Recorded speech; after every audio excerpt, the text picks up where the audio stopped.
Alain, le sable et moi. 2 jours après l'épisode des sabots, papa fit livrer du sable de construction pour mener à bien je ne sais plus quel projet.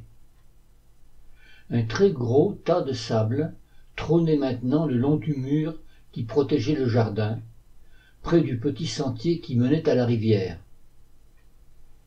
Alain prétend qu'il eut l'idée le premier. J'aurais plutôt dit que nous l'avions eue ensemble. Nous commençâmes par jeter de petites pierres de ce sable dans l'eau et cela fit de jolis ronds. Alors nous en fîmes d'autres et d'autres. Et puis nous voulûmes voir ce que ça faisait si nous jetions des poignées entières. L'effet produit était intéressant aussi. Alors, ce fut le nouveau jeu tout trouvé pour l'après-midi. Le soir, lorsque papa passa devant son tas de sable, il en restait à peu près la moitié. Il resta d'abord interdit. Qui avait bien pu venir se servir ainsi sous nos fenêtres? Et surtout, qui avait bien pu être assez malhonnête pour voler le sable? Ces interrogations, maintes fois répétées pendant le dîner, nous mirent mal à l'aise, Alain et moi. Dans notre enthousiasme à varier nos expériences, nous n'avions tout simplement pas envisagé le côté économique de la chose. Nous commencions à comprendre que nous venions de faire une grosse bêtise. Penauds, nous essayâmes d'expliquer comment les choses s'étaient passées. Nos parents écoutaient, sans arriver à le croire. Comment? Nous avions mis le sable de construction dans l'eau?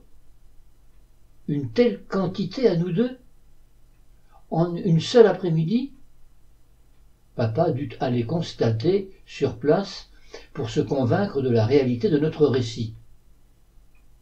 Il resta encore un moment, incrédule, devant l'énorme tas de sable qui heureusement ne bouchait pas la rivière, juste à l'aplomb du pont, là où elle était plus profonde, mais qui était impressionnant quand même. Il me dit « C'est une bêtise énorme et normalement tu mériterais une vraie correction. Mais comme Alain mérite la même, et qu'il en a reçu une à cause des sabots il y a quelques jours, je ne veux pas qu'il subisse ça 2 fois. Comme ce ne serait pas juste que vous soyez traité différemment pour le sable, je ne vais rien te faire, mais sache que tu as beaucoup de chance d'y avoir échappé, que cela ne recommence pas. » Mon père m'en imposait. Moi qui perds la mémoire, je me souviens de ces paroles comme s'il les avait prononcées hier. Le lendemain matin, il chaussa des sortes de guêtres, puis s'arma d'une grosse pelle et d'une brouette, et fit plein de tours pour aller récupérer son précieux sable dans la rivière.